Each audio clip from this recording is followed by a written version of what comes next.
Hi, it's Miczal. In today's devlog, I will tell you what makes ToWH special and why you should buy it when it will come out in the future. So, what is it? Well, nothing. Bye bye and see you in the next video.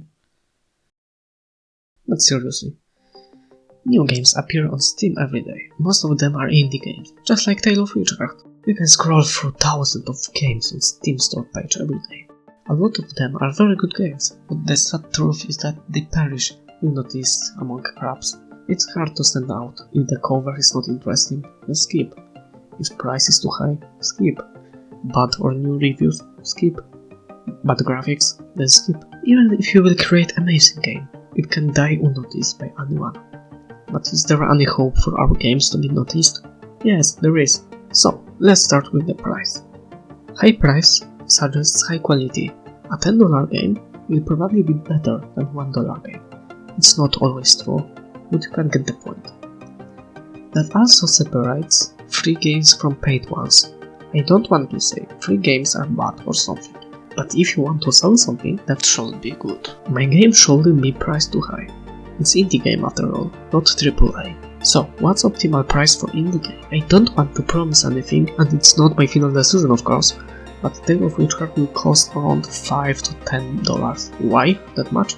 Because other games that started as indie costed that much. By this I mean Stardew Valley and Terraria. The first one was created by one man, and Terraria at the beginning was developed by, I might be wrong, but 3 people. Nobody knew their games will become so popular, and so they had to decide the price for their games at some point.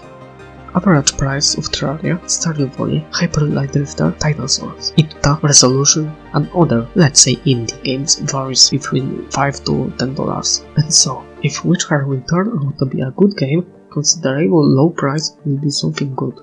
If it will become an average game, then it will be worth its price. If bad, then $5 is not that big loss. Next, more obvious but still important thing is cover art. If it's not interesting, then the game won't be noticed at all. If someone will pause scrolling just to look at our cover, it's first big success. If our potential buyer will click on our game and go to Steam page, it's another big step towards selling our game. And now, when we got his attention, we must show our best sides using screenshots. They should show core of the gameplay and how it looks like. And now, our potential buyer must decide if he wants to buy another platformer like many, or another bad-looking game in RPG Maker, or another random visual novel with shallow story. We must show him action, explosions, epic boss fights, and how amazing our game is. And now, the question from beginning: what makes ToWH amazing and worth buying? I will say there are 3 things that makes it special. First, graphics and art style. Well, I don't want to be narcissistic, but I believe my art style is not bad. I really like how my game looks, and some other people also like it.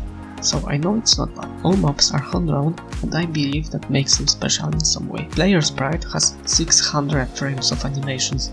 She can move in 8 directions, and everything is animated.